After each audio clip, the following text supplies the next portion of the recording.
It's the main event. I'm your humble host, Stephen McCollum. And of course, you know him as 17-year NFL veteran, 3-time Super Bowl champion for your Dallas Cowboys. And folks, he's all geared up not only for the Wyndham Championship going on starting today here in Golf Worlds, but because, too, he's remembering back to Orange Slices, having halftime in the end zone of the Hall of Fame game in the old stadium there in Canton, Ohio. Dale Hellestrae, everybody. Good morning, Stephen. That's my favorite Hall of Fame story from you.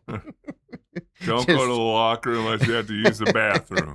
You just go to the end zone, like Bob Warner football. 90 NFL players in a 50-man high school locker. Kind of crazy. Now it's all nice and built up, and they've done some nice renovations to it. But I just woke up this morning and smiled on my face because I wanted to see how on earth Steve was going to spend today with the world that turns as the Arizona Diamondbacks. Yes. And here we go again. Well, what do you want to talk about? Real quick, do you want to talk about Mike Hazen saying on 98.7 on his hit, going, "I didn't get the trade deadline. I didn't get it done." Yeah. And then guess what? That's your job.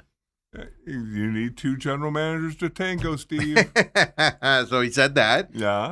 But we're talking about just, oh my God, the young stud and Brat, who did not have a good WBC for Canada and just dominating last night. Are we going to talk about that? Are we going to, Dale, let's just get it out there. Are the Diamondbacks better without Ketel Marte? See, again, somehow, some way. Somehow, some way. Or is it time to give Torey Lovello his due and maybe extend him a couple years, Steve? Well, the Diamondbacks don't feel like doing that. So No, not yet. Why should I? Not yet. But if he makes the playoffs, folks, he's going to get extended. If he wants to be here, he'll be here. Right. Make no bones about it. And if he misses, he'll be gone. I don't know. I'm just happy that each game has a little importance behind it. And that's what's funny about it. Like, we talk about the frustrating things, and sometimes I think we're nitpicking, but it's the same thing every time. I watch a lot of baseball. No other team sends me through this roller coaster like the Diamondbacks do. Oh, yes, they do. They don't. It's every baseball team, even the Dodgers do that sometimes. How can we lose a game with all this talent? Yeah, they just got swept in 2 series. Yeah. Just in time to face the Diamondbacks starting tomorrow after 2 sweeps. And a day off. It's going to get ugly quickly. Coming up here. No, Diamondbacks are perfect. They're doing what they're supposed to be doing. They're good for them. Well, and if they win tonight, they'll have, no matter what happens that last series, they'll have the tiebreaker advantage over the Padres. Yes, which is important because the Padres will stay in this hunt with the Diamondbacks throughout the rest of the season. So who are the Diamondbacks throwing out tonight, Steve? Which ace stud? Coldrake. Oh, okay. 7 innings pitched last night, folks. He looked like Kurt Schilling. 0 earned runs. Yeah, well, Kurt Schilling if he had a weird delivery. That's a weird thing to watch, man. 0 earned runs, 3 walks, 9 strikeouts for the young pitcher. Yes, against one of the hottest teams and one of the hottest offenses lately in baseball. Fantastic to watch it, and they had to go Ginkel, or they went Clark for an inning, Ginkel for 2/3, and then because you're in a blowout situation, why not let Sewald throw a couple and let the Padres get a couple home runs in the game? I'm just kidding. Sewald that escaped yesterday with 0s across his board there as well. Yeah, it was kind of interesting when they took Ginkel out. Looked like there were some words there. I agree with you. And then to put Sewald in on top, this could have gone horribly wrong for Torey. But even Brooke goes, "What do you think went on there?" And I'm she noticed it. Well, it gave up 4 earned runs, though. Well, no, I fully understand. And I'm sure there are certain situations where as a pitcher you go, "No, let me get this last out. Let me get this last out." But there's other ones where, hey, it was whatever, 10-0 or 10-1. Yeah. And all of a sudden. I'll go a step farther. They leave Sewald in there when he's floundering way too long. They've left other pitchers in there way too long. Ginkel, you have and then it turns out being a 10-4 lead. You just need one more out there. Yeah. Bases are empty because you just got them cleared. And then it's like, well, you leave everybody else in here to get out of this. Why are you taking me out early? I don't know. I don't know what that was. I did scour the internet. Of course, nobody asked those questions after the game. That would be a hard question. You can't ask that. Well, especially after a win, but it was That's just tough. enough to make you go, Ginkle really was arguing to try and stay in after giving up the 3 runs, 4 runs, whatever it was. Yeah. And did not look good doing it. No, that was my issue with it was, yeah, could he have gotten one more out? Probably, but it ain't your night, kid. Go sit down. Oh. But then to go to Seawald, I was like, ballsy move. And it worked. It worked last night. Worked last night as well. Do you want some stats here on the young pitcher that apparently is going to be our ace here next year? Yes, I'd love to. There are 2 pitchers, the last 2, aged 23 or younger, that have pitched 7+ innings with 1 or fewer hits allowed and had 9+ strikeouts in the game. 2 pitchers, the last 2 to do it. One, I'll give you, Mitch Bratt, last night. Who's the other one? You're obviously just talking about the Diamondbacks. No, it's Major League Baseball. Major League Baseball? Mm-hmm. Yeah. Oh, I mean, think about it. 7 innings pitched, 1 or fewer hits, 9 strikeouts in a game, and under 23, it's limited on who you can pick on this. Well, didn't he, was the guy who still with the Diamondbacks right now? Brandon Webb? No. He did it in 2024, July 11th, 2024. And he's not still with the Diamondbacks? No, never was with the Diamondbacks, this guy. Think young pitchers in the league. Hard-throwing pitchers. Oh, yeah. Nobody that we know? Paul Skeens. He's in the category with Paul Skeens. Okay. Mitch Bratt. He's up there with Paul Skeens. Rolls right off the tongue. When you think Paul Skeens, you think Mitch Bratt. Since pitchers were first tracked in 1988, we get this from OptaStats out there. Mitch Bratt is the only rookie lefty in Major League Baseball to have an outing in which he did all that stuff. Tossed 7+ innings, allowed no more than 1 hit, struck out 9+ batters, threw under 100 pitches as well, which means you were efficient. Yep. And then also got the win. Yeah. Only rookie lefty. I like how they have to break it down into lefty-righty type situation. This is monumental territory that Mitch Bratt has been in since he's been up here and pitching. It's been amazing. Yes. Now, I will say this. I was on some Padres chat boards and Padres stuff last night. They're like, how can we not hit that kid? He's a soft thrower and all that garbage team. Fire the coaching staff. Huh. So it was kind of funny to watch. Yeah, well, maybe you should go do a talk show in San Diego, too. I could fit in there 10 fine. to noon. I could fit in there fine. They were not impressed with Mitch Bratt there in Philadelphia. Well, part of the other side, if you're a Padres fan, right, you just traded for your starting pitcher last night. Yes. Dude, he hadn't pitched in 11 days, Dale. And last night was his first start in 11 days. Boy, didn't it show? Well, whatever it was, again, I just sit here in all the angst with Diamondbacks fans about not getting a pitcher. Well, even with the general manager's upset about not getting in somebody. Right. And sometimes the best move you make is not make a move. Make one. Soroko's going to be back in a week. I think he did Reno last night. I think it was last night or tonight he's pitching Reno, and they think he'll be back after he pitches in Reno. Then it just gets his 5-day rest and would be back as well, which, of course, Drake or Bratt will go down. I'm assuming it's going to be Drake, right? But we'll see. You never know with Torrey. Yeah, well, is it Torrey or is it somebody? Hazen, yeah. Again, it's just the little things that just get under my skin here with the Diamondbacks.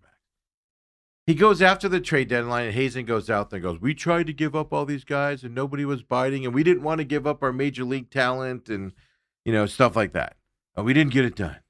Then he goes on 98.7. I failed in my job. We didn't get it done. That's my job. It's just like, so now the GM's like, I'm going to appease the fan base here and say how bad I am at my job and everything. And it's like, stop doing that stuff, man. Just keep saying we tried, we didn't get it done, but this team is playing well. We're getting Sirocco back, we're getting J Mart back, Justin Martinez back, we're getting Lawler's coming back, we're getting the young kid that they had to put on IL because he got hit with the ball. I just forgot his name.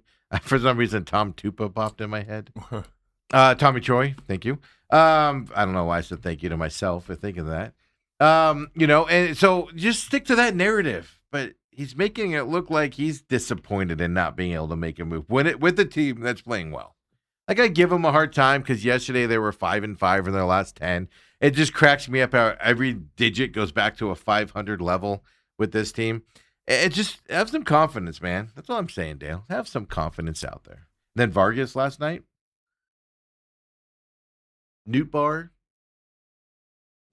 out there playing well. Well, what a name. I always called him Nut Bar when he was with the Cardinals, so I got to remember now it's Newt Bar. Because I'm like, all right, can't keep making fun of him.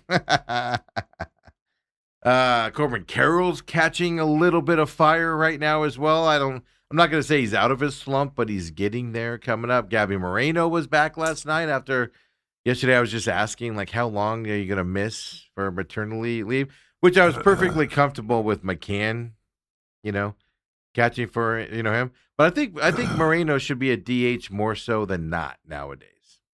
On the days he's not catching, just DH him. Best hitter on the team. He's better than any of the DHers you have out there. You're about to get Lord Gurriel back. Hopefully he comes back, a little bit better than when he left and stuff like that. Even Locklear last night got in on the fun. This team's on fire right now, Dale. On fire. And then tomorrow we'll come in, they'll lose today, split the series, and fire everybody. Sink the ships. Okay. The Marte situation. He wasn't in the lineup. Either was the third baseman, the old guy. Arenado, thank you. Neither one of them were in the lineup. And Torrey went up before the game, and Torrey said, we got to keep these guys fresh for whatever it is, 42, 43 games remaining playoff push. Right. And I agree with that. My problem that I have is it's when you rest these guys. Does Marte need a break? Marte has not been playing well. We all know that. Marte has not performed well this year. Is he tired? Probably, stuff like that. Here's my problem.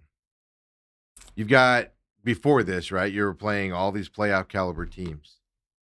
You're playing the Padres. Last night was a big game. And you're resting him for these games? You can't get him through to the Rockies series? You couldn't have rested him before this series, like when you won a series or something like that? Like, it's just when you're resting him. And I'll tell you this. Yesterday was the club's decision to rest those two guys. And they came out early and said it. They came out early in the day and said it. But a lot of the fan base instantly goes, oh, Marte's not playing again on a big game tonight. Yesterday wasn't Marte's decision. He might have had a say in it. But he's resting a couple veterans, getting them, so they can get their rest and stuff like that. Just do those guys a favor, man. Torrey always talks about how he's protecting guys and all that. You're not protecting Marte by sitting him on the biggest game right now of the Padres last night. You're not doing him any favors. And I kind of made a joke about it. But when Marte's been out this year, this team has looked good. It's something you can't ignore. Well, again, you can make the argument that, okay, so you don't rest him last night. Well, is tonight's game big? No. Yes, it is. Yeah. This is my point. So get through to the Rockies series. Get to Monday. So you're talking about 5 more games before you get there. You could have rested him before this week, too. Why did you decide today? Ooh. Why did you decide yesterday? I'm not saying it was the wrong move, Dale. I'm not up in arms about this. My argument is, and I know you don't go off of fan comments and stuff like that, you're not doing Marte a favor by resting him yesterday. Because a lot of the fan base, a lot of the people on the social medias, a lot of the people talking, even 98.7 came out, and they were like, why are we doing it today? Today's a big game. You're not doing Marte any favors by doing it yesterday, is my argument.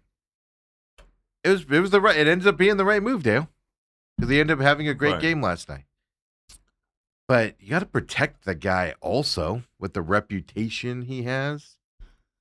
I don't know. You couple the fact that you want to keep them rested, both him and Arenado, both getting up there in years a little bit. Absolutely. Arenado obviously more, but you want to make sure that you keep them rested. And at the end of the day, you said it, and I heard them say it last night on the broadcast. I heard people talking about it. He's struggling at the plate. Yeah. I would argue give him more days off. My argument is, though, don't do it on your biggest game days. That's my argument. Well, they're all big through the weekend. Yeah, that is true. That is true there. But no, he's been it was the right thing to rest him. That's why I'm not up in arms about this. I wasn't up in arms about it. People reached out to me, and they were up in arms about it, pitchforks and everything. And I'm like, a guy needs a day off. He's been struggling. I'm not opposed to Marte missing some games because you have better talent in there, folks. You saw it last night. I made a joke that this team might be better without Marte. That might be the case.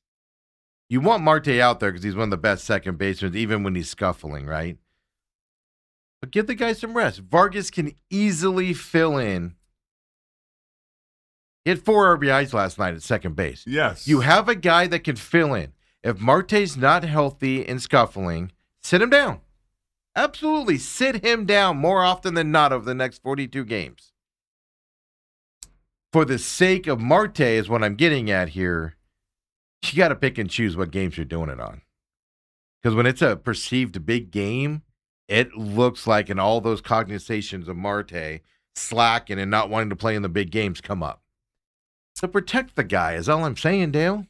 I'm looking at Vargas. He's got a better batting average. He's seen the ball better. He looks more comfortable at the plate right now than your perennial all-star. He looked absolutely comfortable last night at the plate.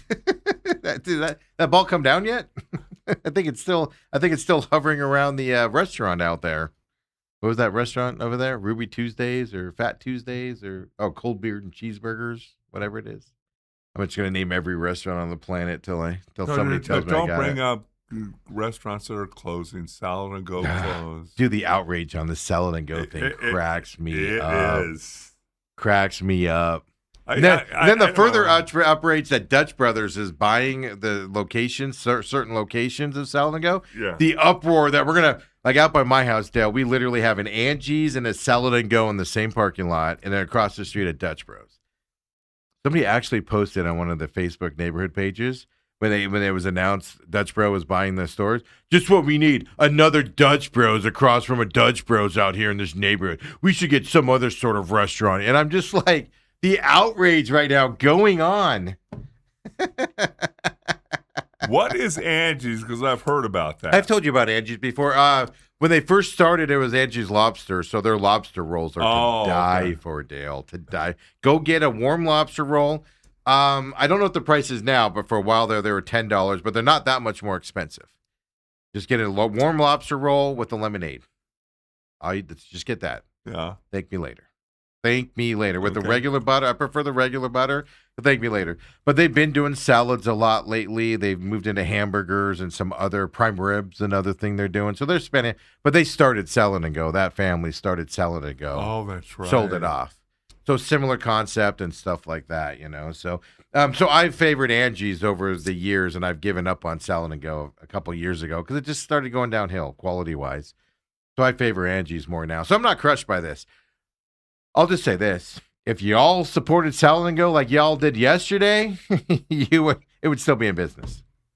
I was reading online where people were like, why can't you just charge $1 more per salad? Or why not just do this? Or why not do that? Because it's private equity, folks. Yeah. They got their money out of it. They got their money out of it. They put enough debt into it.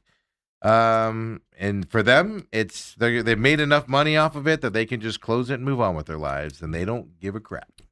Because all they care about is the almighty dollar. Yeah. Private equity ruins everything, folks, including the quality of them as well. So, but it just cracked me up, the outrage of this. And I'm like, there's no outrage about this. I used to go there all the time for the radio station, a couple times a week. $10 salad, and it's a giant salad. Yeah. It was ridiculous. I couldn't eat it all. It's ridiculous. I have to eat it like throughout the whole show and everything like that and whatnot. But yeah, it's hilarious. So the outrage was Salad and Go. No outrage on the Diamondbacks today? I don't think anywhere. Not good even effort. you could manufacture any. No, this team, you can nitpick stuff, but this team right now is just on fire. But it's not lost on me that if Marte needs rest, give him more rest. My issue is when you rest him on the big games, he's got a reputation of slacking off on big games, and there's a certain part of your fan base that's going to turn on him. You got to protect him on that side. But I have no problem with Vargas starting for Marte. I have zero problem with it this year. Zero. Boy, Mitch Bratt in his picture on the Diamondbacks, he looks like he's about 16 years old. For the World Baseball Classic, I think he played the United States, if I'm right. He only got one out in an inning and got bombed. Now he's out there 7 innings against that Padres lineup last night. No earned runs. Yeah, it's fun to watch. Now let's see Cole Drake. The pressure's on you, buddy, tonight. 6:40 p.m., Drake on the mound tonight as well. Look, you can win this series. It's in your hands to win this series, and it will go a long way. So no matter if you win this series against the Padres, no matter what happens against the Dodgers, in terms of the playoff picture, you're sitting pretty.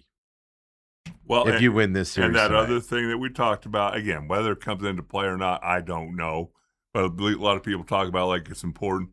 No matter what happens the last 3 games, Diamondbacks are the tiebreaker. Yeah, well, against the Padres. Yeah. Which you need because the Padres will be in this. Throw up the NL wildcard standings for me here.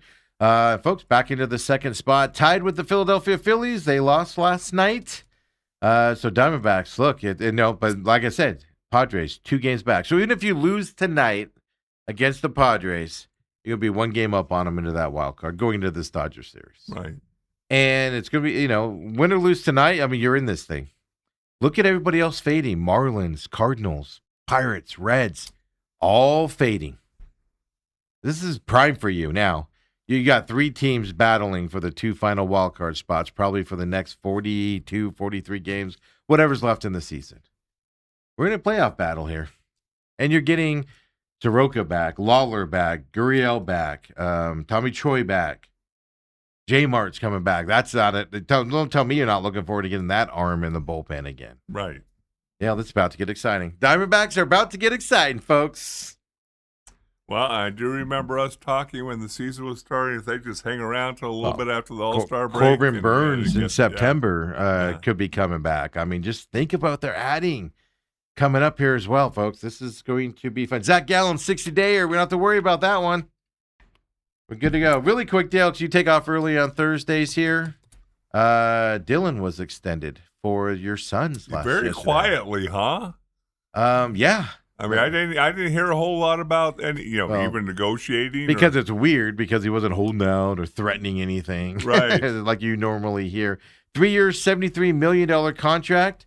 He's with the Suns, or has the Suns' rights, I should say, through 29-30 year as well for him.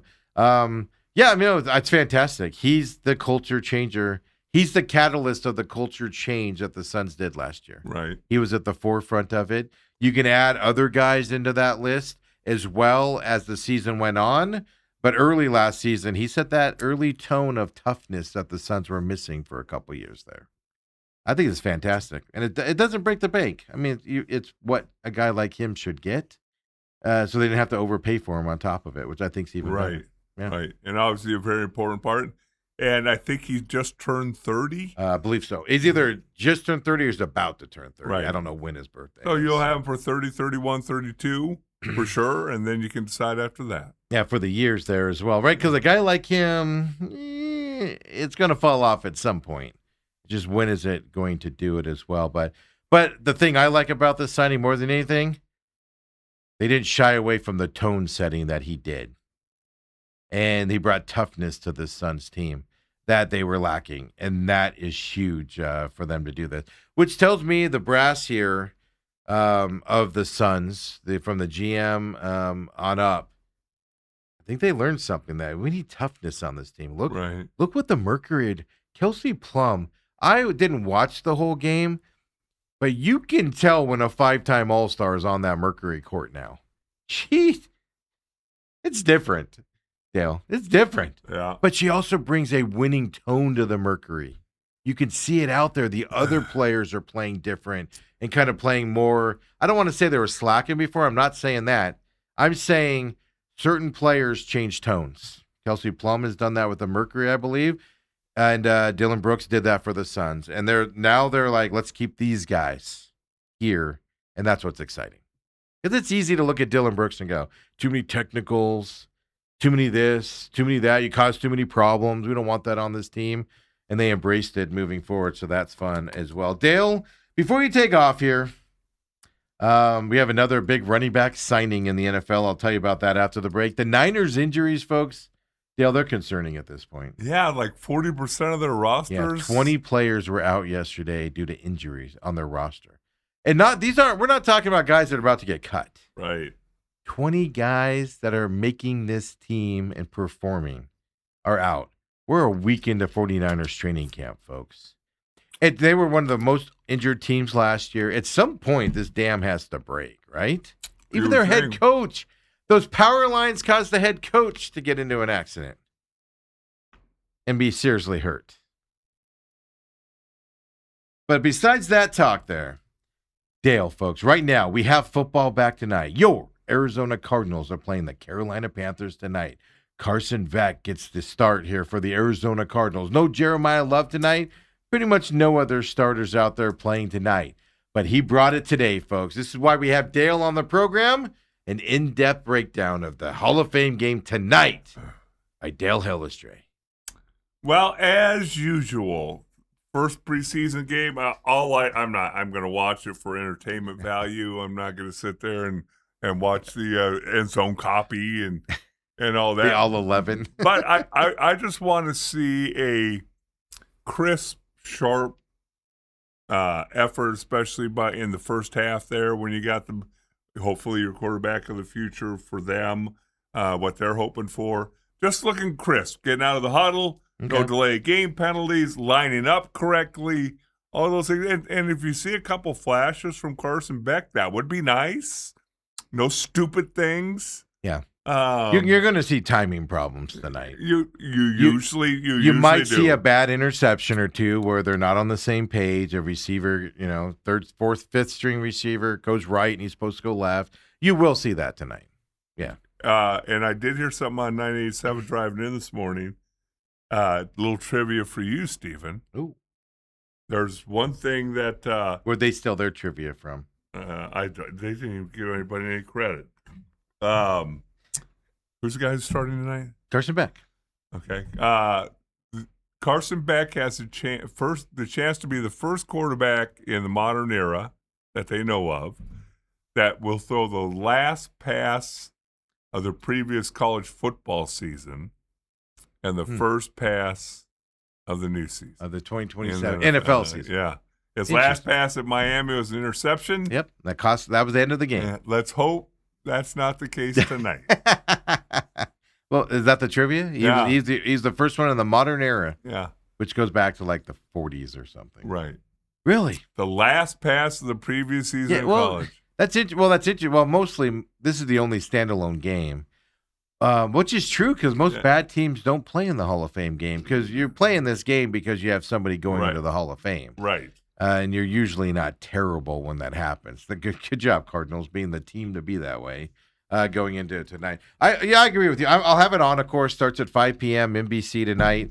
I agree with you. You're going to get absolutely nothing out of it other than if the Cardinals and this backup crew that's playing tonight goes out there, especially when Carson Beck's in there, and they look like they've never played football before, worry like crazy. Well, there's got to be remnants of success and positive things. There'll be mistakes and stuff like that. But if they go out there and look like they've never played football before, oh my God, worry like crazy. Well, and I'll tell you the other thing, even though it's so funny how over my 17 years, the fact that I can still remember my first preseason game my rookie year. Mm-hmm.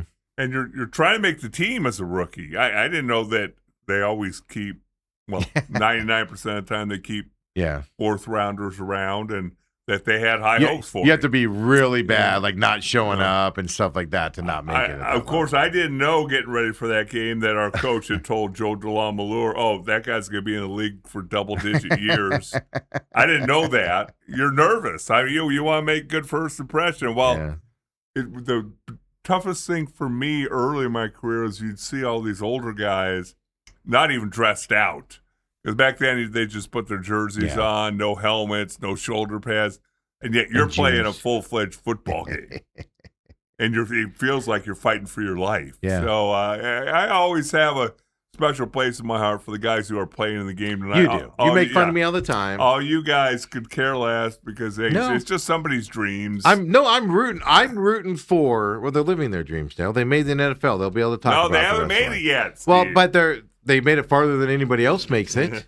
They're playing in the Hall of Fame game tonight. They're all vying to be the last guy. The thing I like about it, and what I don't like about the NFL saying like if preseason's going to go away, what I like about it is I love the story of the guy that going into camp has zero chance to make it, and he fights his way, and he's a special teamer, or at least a practice squad guy, and you notice him throughout camp and stuff like that. I love that storyline. It's very few and far between. It doesn't happen all the time. I love that storyline. Yeah. And stuff like that. But no, I mean, for everybody playing tonight, especially if you're playing in the second half tonight, they know their fate.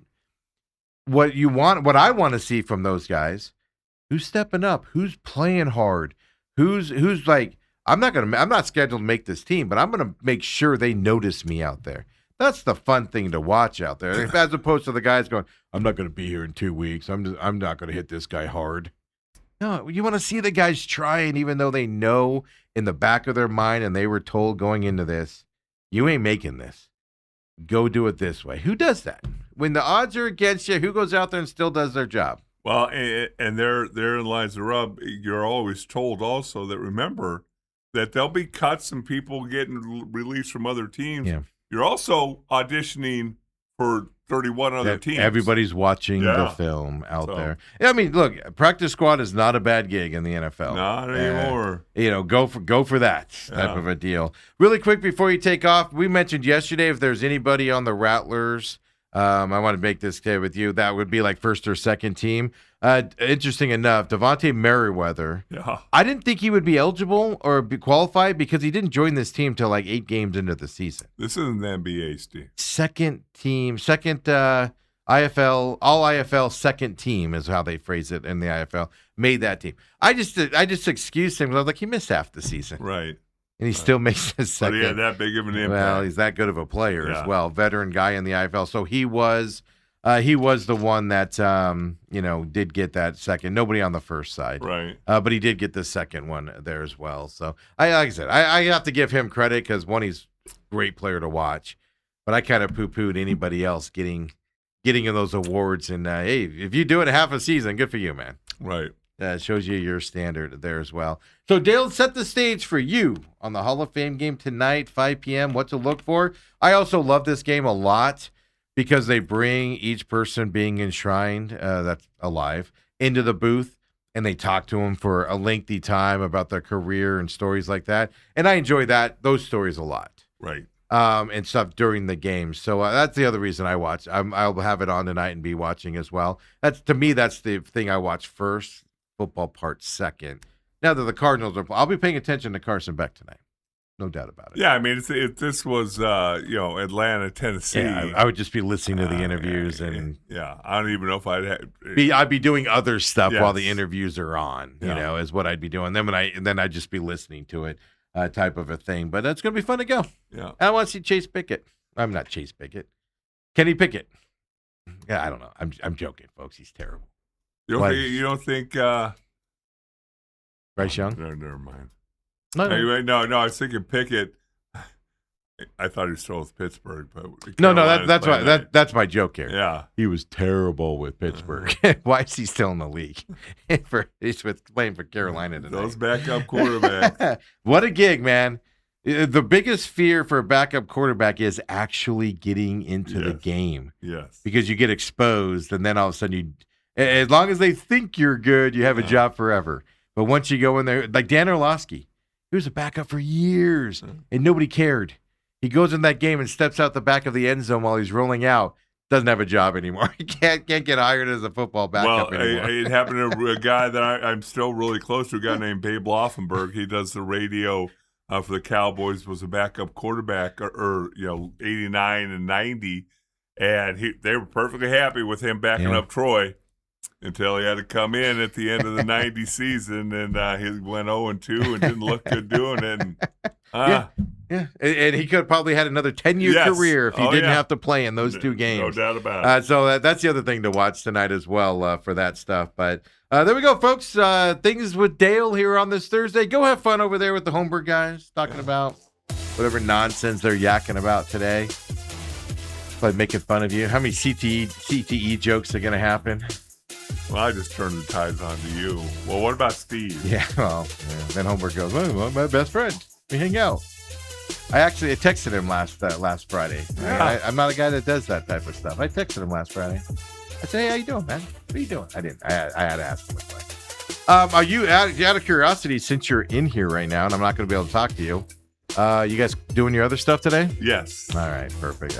Brooke's doing good? We didn't talk about that. Got Brooke out of the hospital yesterday. Oh, she got out? She's out. Doing pretty good. Still a little sluggish and all that, but for the most part, she's doing much, much better. Yeah, we just outplay the music there. But no, I meant to ask about Brooke at the beginning of the show. So Brooke, I'm sorry. I'll make it up to you. I'll make sure that she knows you didn't even ask. Well, at the end of the segment. They'll get out of here. See you later on today. Enjoy We're talking about the Holmberg Sports Show. They were going to record that today for the week over here. So they'll be back over here later on. Everybody else, come on back. I'll get you going until Lou comes in, top of the hour. Main event.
We're back here. Main event.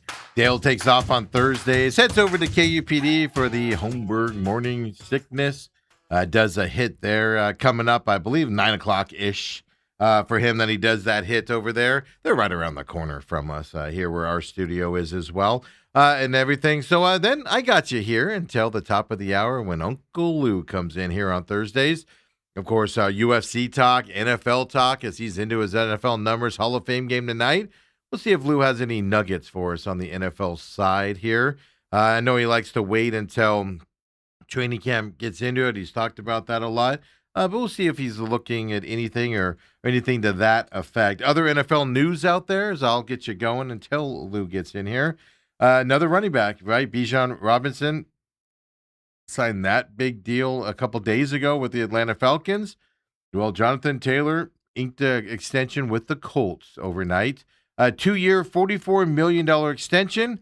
It is worth up to $47 million. $39 million guaranteed for him. So not the record-breaking levels here for him, right? Bijan's average is $25 million a year. This one, obviously, less than that. 2-year, $44 million there. But another running back still getting a big paycheck as well coming into this season. And look, now's the time to get the deals done with these guys sitting outside. I saw Vita Valle there, the Tampa Bay Bucks defensive lineman.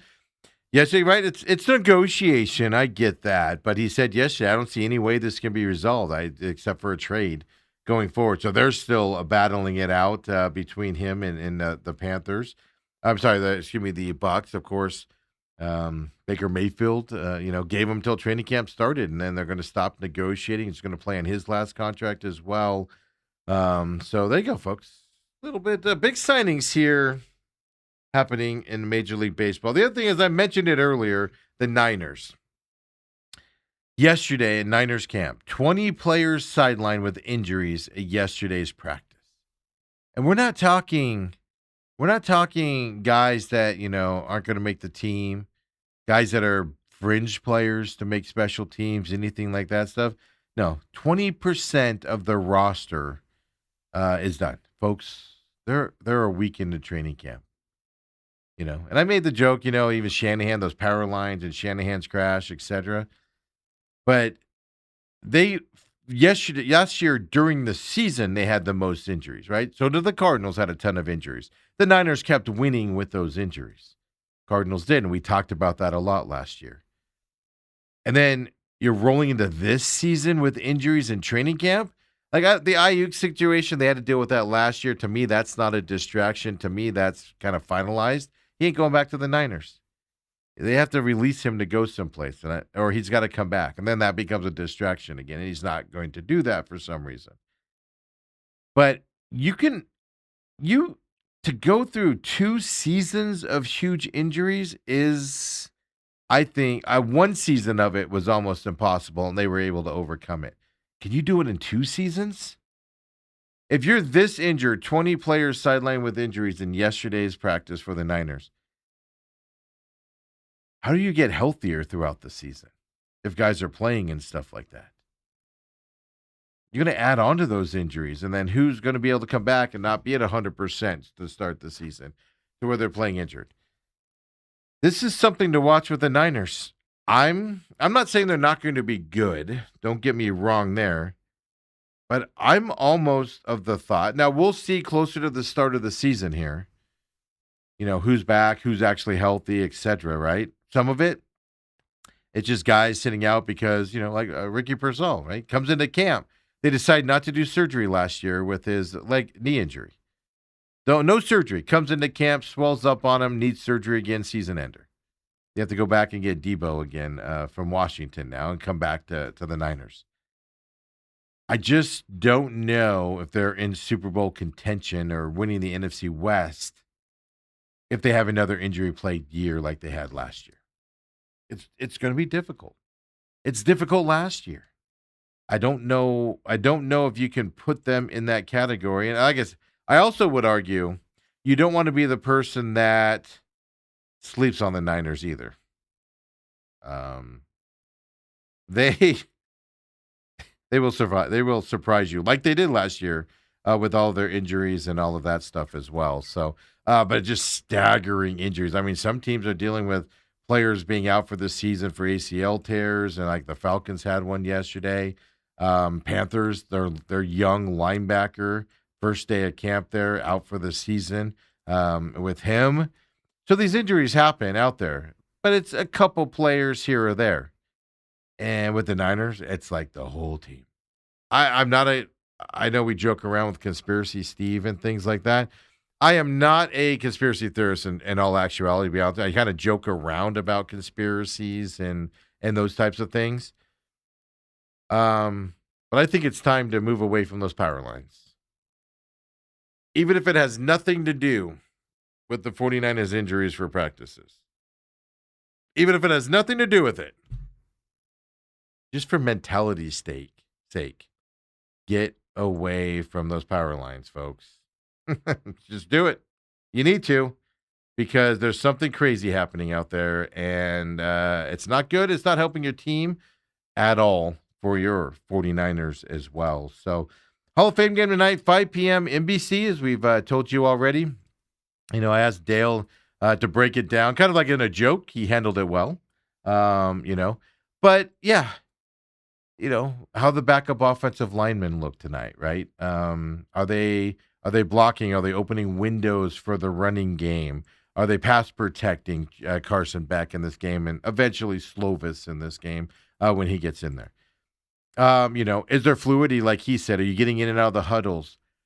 No stupid penalties, right? Like you'll get a holding penalty. Guys are going to make mistakes tonight, folks.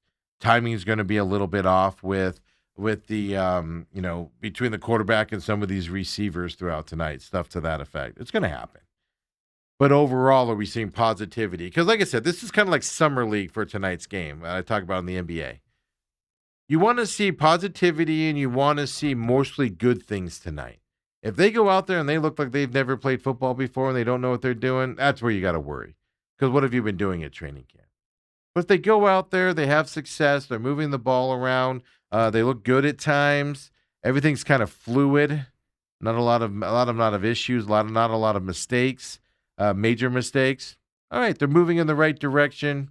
Feel good about that going into the season is kind of what I'm looking forward to as well. Let's get to the comments here on YouTube. Don't forget, live on YouTube, TME Media AZ is where you can find us. Uncle Lou's coming up at the top of the hour. Join the YouTube chat during the show. If you catch us on demand later in the day, YouTube and over on Rumble, don't forget, rumble.com/user/TME Media. All of our programming's over there for those of you that don't like YouTube. Rumble, including the Real Matrix, is over there as well. Of course, we have the free podcast system. Apple, Spotify, Google. Just search the show name you want to see. All of our shows have podcasts, except for McCollum on Business. So just search the show name. This one, The Main Event with Steven, The Main Event with Dale. It pops right up for you there as well. Join the YouTube chat. Text us on the text line, 623-252-6670.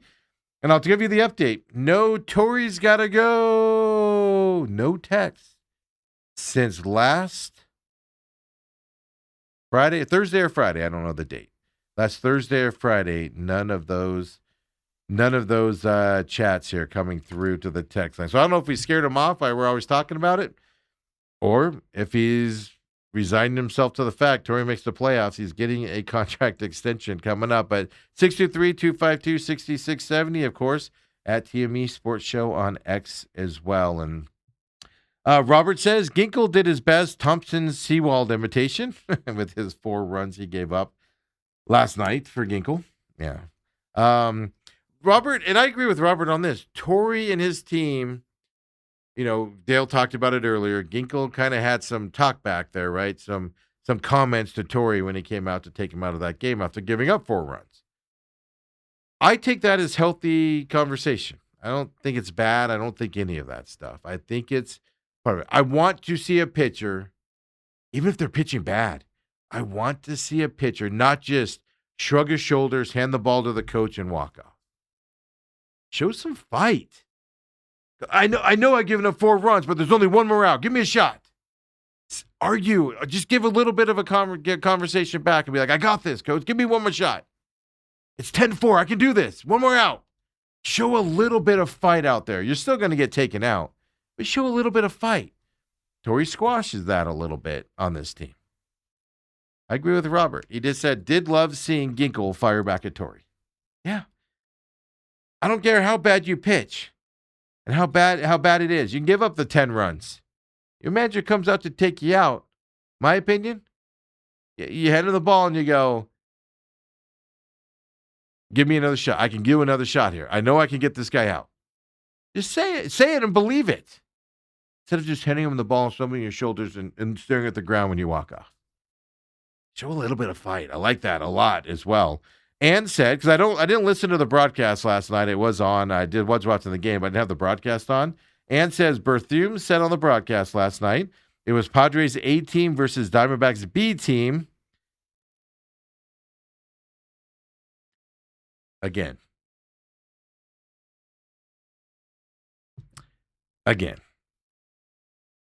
Not having Marte out there. Now the pitcher I agree with. You went from a highly touted pitcher that the Padres just picked up at the trade deadline that's supposed to help him, and he looked bad last night after 11 days rest, and last night was his first start. He did not look good. But other than that, who was out? Who was out for the Diamondbacks to where it was the B team? Vargas coming in for Marte doesn't make them the B team. I didn't hear that at all, and I don't agree with that at all. I don't agree with that at all last night. Yeah, the pitching's a big drop off.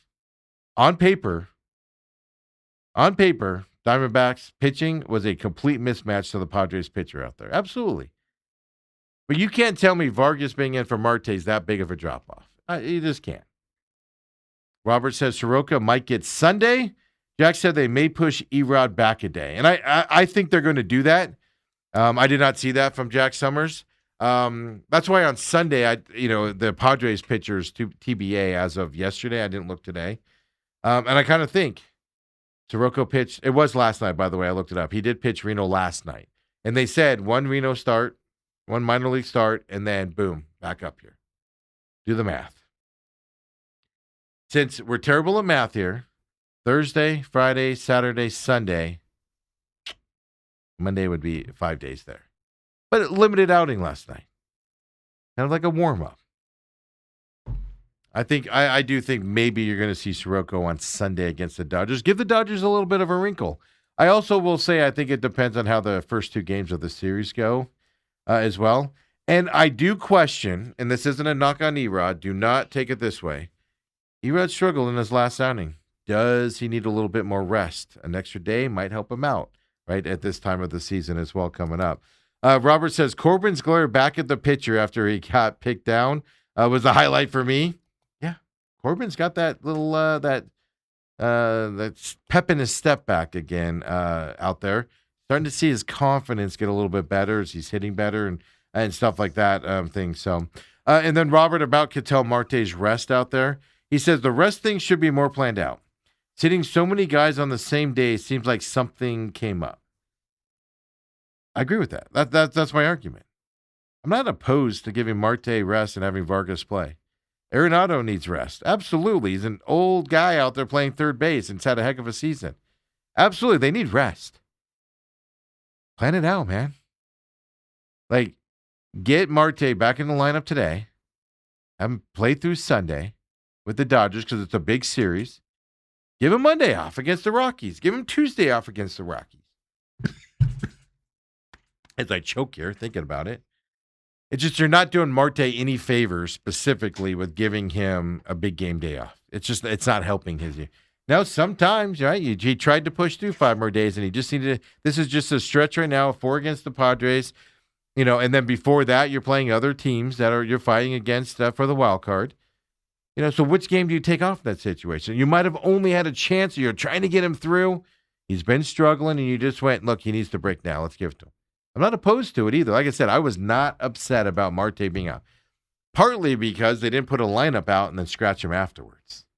That also helped out. Yeah. Ann says, yesterday's game was more important as the win guarantees at least the split of the series. That's the side of it. So if you gave Marte, because Dale brought up, give Marte off today, isn't the same situation. Yeah, maybe not. Because you're going to guarantee a split of this series here if you get Marte off today as opposed to yesterday. Yesterday was a very important game. I would have put more on yesterday than today since they won that game yesterday. I can tell you this. You can't take a day off against the Dodgers. With the pitchers that are going for the Dodgers, you can't. Not for a guy like that. Wait till the Rockies show up. Wait till the Rockies series starting on Monday before you go that route. Ann says, Brott played for the Canada and the WBC 3 years ago against at the age of 19. Yeah, that was what I was talking about. Did I explain it wrong? He only got, I think, 1 out in that series and got lit up on the mound. And I know he was only 19 at that time. But that's kind of my point, though. Did anybody think he'd be pitching this way? Forget about the WBC. Most people probably don't remember that. But did you expect this from him? And then that backstory of him as well at 19. It's a fantastic story with the way he's pitching. These are the stories you live for in sports, man. You're hoping Cole Drake can go out there tonight and have another great performance that he has as a young kid out there. These are the stories I live for in sports. I want to see it tonight as well. It's going to be a lot of fun to see tonight as well. And then Robert says, love seeing the two relievers the Phillies got implode. That was last night. That's how they lost, by the way, the bullpen there. So, yeah, the D-backs were supposedly in on both of those guys, and then they're in on a couple other guys that have imploded as well. Of course, one of them that they were in with hit 3 home runs in his debut the other day as well. But this is the interesting thing. The trade deadline, at least early on, results have not been good for a lot of teams. Last night, Padres starter, Mize, not good. The Phillies bullpen guy struggled yesterday. It is interesting. Trade deadline doesn't always make you better. Now it's early. Their first start with their teams, their first thing with their teams. Skubal, he didn't pitch bad in that Dodgers debut, but he didn't get the win in it as well. He wasn't terrible in it, but it wasn't shut down Skubal that everybody was expecting. Everybody expects him to come around, of course, but trade deadline stuff is an interesting time to add. Sometimes the best addition is not adding anybody and rocking that boat as well. So out there, Ethan chimes in, and we'll ask Lou about it. We're a couple weeks away. We're about a month away from it. The September 12th UFC. Oh. Ethan, turn on Lou's microphone. Everybody's got to hear this if they didn't hear it here. Let me know when it's on, Ethan, here really quick. Lou, say that again. I'm Fred Sanford having a heart attack over here. You mean sometimes it's best to do nothing and stay the course and be wise, as Warren Buffett would say? Who did that? Oh, the Diamondbacks. And what are they, 5-6 games? Above 500? I mean, come on. I'm a big believer in the D-backs, I got to tell you. No, you are. They're 61-54 right now today. And there were a couple things Steve was saying in the last few minutes, and I was getting ready to pounce, but then he kind of corrected. It's like the wind came up, and he corrected himself a little bit. Lou's in here. I feel the stare when I say it with Lou. Well, what was the things I said? It doesn't matter because there's no conflict. I will say I'm just picking at Steve a little bit because, even now you guys are so critical of the Diamondbacks. Holy cow. A milk truck came up and delivered ice cream the other day to a bunch of kids, and I heard you guys saying it's for the players and they're getting soft. I mean, you guys, every single day you guys are on these guys. That's our job, Lou. That's and what they're we do. Struggling, and they've come through it. And it's past the break, and at the break they were 1 or 2 up. Yeah. Now they're a few games better than that. I mean, listen, couple grains of salt, one drop of water against a rock for 1,000,000 years made the Grand Canyon. So give these Diamondbacks a little time. I think they're in perfect schedule and in a perfect position by which to pounce. Lou, you'll be shocked to hear this as well. I pretty much said Diamondbacks, to me, better make the playoffs right now. With where they're sitting and who their competition is. Ethan, I don't know if you have it. Throw up the NL wildcard standings with Lou here so I can explain it to him as well. They're in the second spot, tied with the Phillies. Phillies are going nowhere. They're going to be in this competition. I believe the Padres are going to be as well. So those are your 3 teams. I do think the Marlins, Cardinals, I've been saying this since the All-Star break. I think the Marlins, Cardinals, Pirates, Reds, they're all just going to fade throughout it. They're going to stay 3, 4, 5 games back out of it and have to, be a fight. If somebody blips, it'll be a small blip and come down. So you have 3 teams fighting for those last 2 spots. And you have 2 really good offensive teams that are struggling. The Phillies and the Padres and the Diamondbacks are built very similar. And so my opinion is now you're going 2 teams battling for that 3rd spot. And you better be one of those teams in my eyes right now, if you're the Arizona Diamondbacks. So I've switched completely on them. You sure have. I mean, you go from doubting them, now you're going to get PO'd if they don't make it. Well, partly That's because typical of a fan, though. I love that. Or a it's sports stock important. guy. It's important for fans. They feel that ebb and flow. Yeah. In my world, ebb and flow doesn't really help you. Which is why you won't find me betting on a Diamondbacks game or anything like that for the most part. Well, because of the daily up and down type stuff that I mean, it's what I do for a living. We sports talk, so we get into those ebbs and flows. We live and die with every move and every play and all of that stuff. Oh no, exactly. It's this show and the others, and turn on any NFL show right now. Creating overreaction and tsunami waves of what's happening when we haven't played the game yet till tonight. Yeah. So we're in the season as of today. It's tonight we'll get into that when we come back. Second part of the show, second hour of the show. Uncle Lou's in here. We'll get Lou's breakdown of the Hall of Fame game tonight, like we got Dale's play by play, what he's going to expect. Just kidding, folks. Just like with Dale, I'm just kidding around tonight. But football season starts. We'll talk NFL. Of course, last week's UFC fight from overseas. This week coming up, the Apex is back again, but some good fights on this card coming up as well. Robert says, feel like Gambo's on the show right now. Man, okay. I went a little too positive on the Diamondbacks, obviously, if that's the case. I'll tamper that here coming up. Yeah, Robert's another one. You got to wear an umbrella around him. He's so negative on the Diamondbacks. Come on back, folks. Second hour main event with Uncle Lou coming up next.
Back here, second hour main event. Don't forget, Uncle Lou's in here on Thursdays, but also live on YouTube, folks. TME Media AZ. Share it with your friends, you Uncle Lou fans out there. Get that promoting that up as well. You can watch you live now, Lou, for the last couple months here, but I'm going to start promoting it out there. But before we go anywhere on this, how you doing, Lou?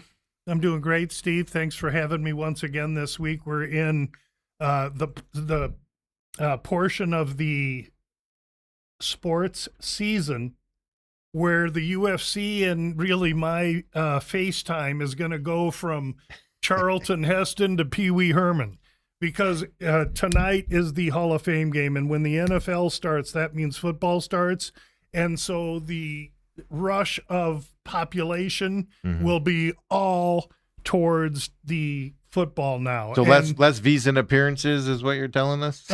No, I'll have my normal Friday morning with Ross. But yes, because they won't be desperate to need some time. And they what is there? Well, there's baseball and UFC and some golf. So it's been a great run. It's also great to be able to get all my ducks in a row for NFL, because I'm totally organized, totally prepared, have everything done that I want to have done at this time of year. And so I go into tonight's game with the ambition of watching a couple series, and I'll really just be looking to see what the Cardinal reaction is to the new coach. Okay, yeah, because that's what Dale talked. I jokingly threw it to Dale and was like, break down the game, but he said on that he wants to see reaction of the coach, fluidity out there. There's not a lot of how the plays coming to the offense, to Carson back. Is there some stuff like that? Shit, right. Exactly. That's the stuff that Dale wants to pay attention to. I would even argue, you're good. There's no tower. Sorry. There's no tower. Then things like offensive linemen, are they blocking properly, especially the ones that are starting the game? Is the technique there, or are they slacking a little bit? Stuff like that. And that's the stuff you get early in camp, the preparation side of it, that you pay attention to out there. Let me ask you, because I asked you this last year, and I vaguely remember the response. A lot of people bet preseason NFL football, and it starts tonight. People are probably clamoring that the bettors are clamoring on football tonight. Yes, they are. Yes. Do you do any preseason gambling out there? Not really, and it's because I regard the preseason more as a tool for me to prepare. I'm really preparing now because I've already determined what teams I don't think are going to do well. And so what the preseason will do is perhaps dispel some of that per team. Yes, maybe, but it might also encourage it based on injuries. I mean, I got guys at the VSiN network. Oh yeah, we took some Atlanta futures. Are you mad? Yeah. And now look at them. They don't know who their quarterback They don't have a quarterback. is. They just lost a defensive player. Come on.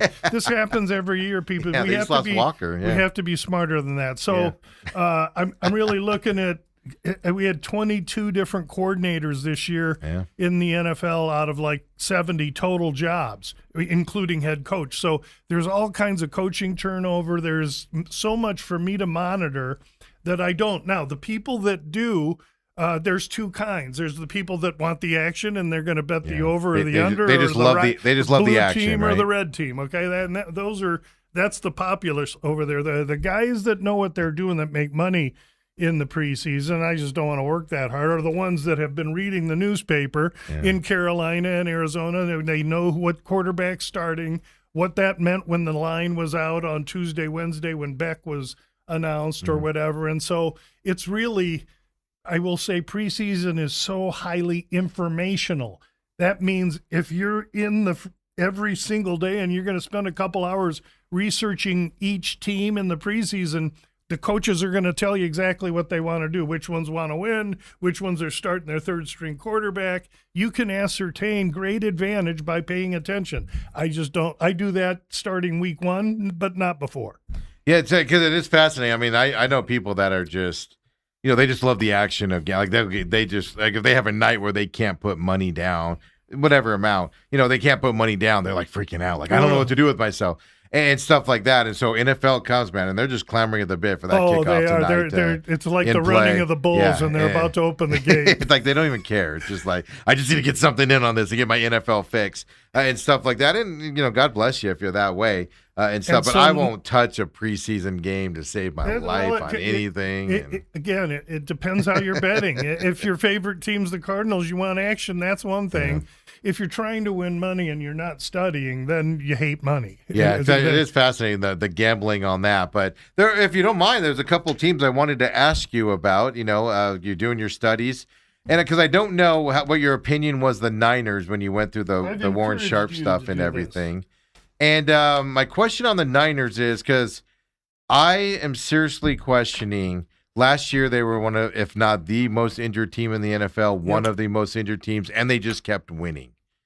I'm questioning if you could do that 2 years in a row. Does it take your toll over time? And yesterday, for instance, they had 20 players out of practice yesterday due to injuries. Not guys that aren't going to make the team, 20 guys that are going to make this roster sat out practice yesterday, a week into camp. So the injury, Purcell's already out. They didn't get knee surgery last year. He's out for the season. They signed Debo. What does that do as you looking at the season as a whole on the Niners, just with the injuries already based off of last year, and your just thoughts on the continuation of the injury bug with that team? Last year, the Niners were the second field goal luckiest team there was. So they had the highest percentage of field goals made against those that went against them. They were 28th in total health. And not only is that alarming, meaning they had the most injuries of anyone except for another 4 teams. What's alarming about that is the year before it was the same thing. In fact, they're now to the point where they're worried about the power lines in San Francisco screwing up these athletes because there's something there. 26th in turnover margin last year, okay? So they got the fewest amount of turnover. These are all regression items. They were number 3 in penalty luck, meaning they hardly had any penalties count against them. Offensive line rank 7. Front 7 rank 8. The issue with the Niners is a couple, and they have the 8th easiest strength of schedule in the NFL, yet they're in with Seattle and the Rams. And so Seattle, the Rams, and San Francisco are 3, I think, of the top 6 teams in the NFL, and they're all happening to be in one division. The injury to the head coach and the lack of information and the constipation in the news process surrounding that has me feeling a little incredulous. So I'm really on a wait. And yes, everything affects a team. Oh, no, I'm big on that. Why the press isn't all over it, and yet nobody's talking about it. That's when I really get nervous. No, I'm big on it. I brought that up to you last week, and you weren't as incredulous last week as I was. No, because there wasn't evidence of. I think this is a big deal. Brushing under the rug of information. This could affect. I brought it up last week. This could affect them later on in the season. I don't see that in a big moment. I know you don't, but because money says they'll just keep extending it and they'll get what they want that way. Yeah. But the injury. I mean, like you said, it's been the year before, last year's injuries. At some point, it just goes against you on injuries when you keep getting injuries. And so is this year the year? No, it doesn't. It actually reverts. It can't keep going against you. Oh. And that's what I'm saying. By their health, my feel is all those players that are out, he's paranoid that they're going to get hurt. So he's telling them to go eat ice cream sundaes and stretch on that's the what I said. That's the question. He's the smartest head coach in the game. That's why I wanted to ask you, because that's the question I have. That's my opinion. Wait closer to the regular season starts and see who's healthy and who's not. It ain't just about health. There's way more things to look at. Okay. 4 of their last 6 games of the season are on the road. Chargers, big games. Rams, Philly, and Arizona. And Arizona's going to be improved this year. Then December 6th, 13, and 17, at Giants, at Rams, at Chargers. Boom. And between Rams and Chargers, 4 days because they're coming off a Thursday night. Easily the most question. I really am incredulous about San Fran winning the division or getting over 10 or 10.5, but the head coach trumps that and makes me hesitate. The other thing that I don't like is their travel's ridiculous. They open against the Rams in Melbourne, Australia, and so that's a home game for them. No, it isn't. That means that they have 10 road games, including a trip to Melbourne this year. So there's a lot tainted against the Niners. There's a lot tainted against Seattle, in my opinion. And so that's my breakdown of San Francisco. Have I given you any impetus to bet them either way? I don't know, because I don't know. I'm waiting to see. I think they're going to be good, and I think they're going to be very good based on what happens with this coach and how long he's out and if he's on crutches. I just want to see more there. Yeah, I like I said, I have to be careful on this too, because I keep telling everybody, like, they're still going to be good, but are they going to be division and Super Bowl contender good? Is what I'm looking at for them. Basically, what I'm looking at is you go with the under on them on the season with these injuries happening right now. But I tend to agree with you. Wait till we get closer to the regular season.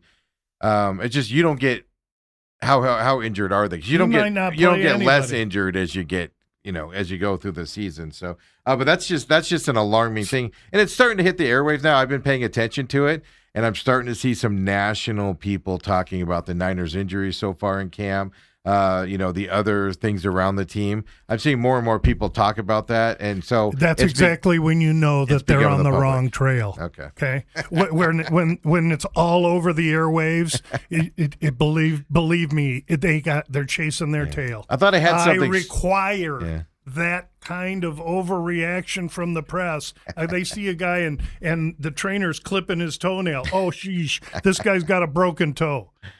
Believe me, it's the thing in kindergarten. You told the gal next to you, "Hi, my mom's a redhead," and she told the next kid, and by the time it gets around, it's like, "Hey, my mom works at Dairy Queen." I mean, there's nothing out here that we can determine unless a quarterback goes down or monitoring major injuries. I'm talking about guy goes off a cart, they say he's an ACL and he's out for a season. That affects how you have to look at a team. We've had a few of those already. Let's hope there's no more, but there's gonna be. Yeah. And we just have to be patient. Especially with games starting tonight. So I'm ready to address other teams, but really San Francisco I have to respect because it's the smartest coach in the league, I think. And even though they're schedule's brutal and their travel's brutal. They've overcome it in past years, and that's all Shanahan. Yeah, and that's what worries me is, multiple years of overcoming it, and then eventually it's just like all of a sudden you win 2 games and you can't overcome it anymore, and you got to kind of revamp it. And they're not. If I saw that, I wouldn't be stunned.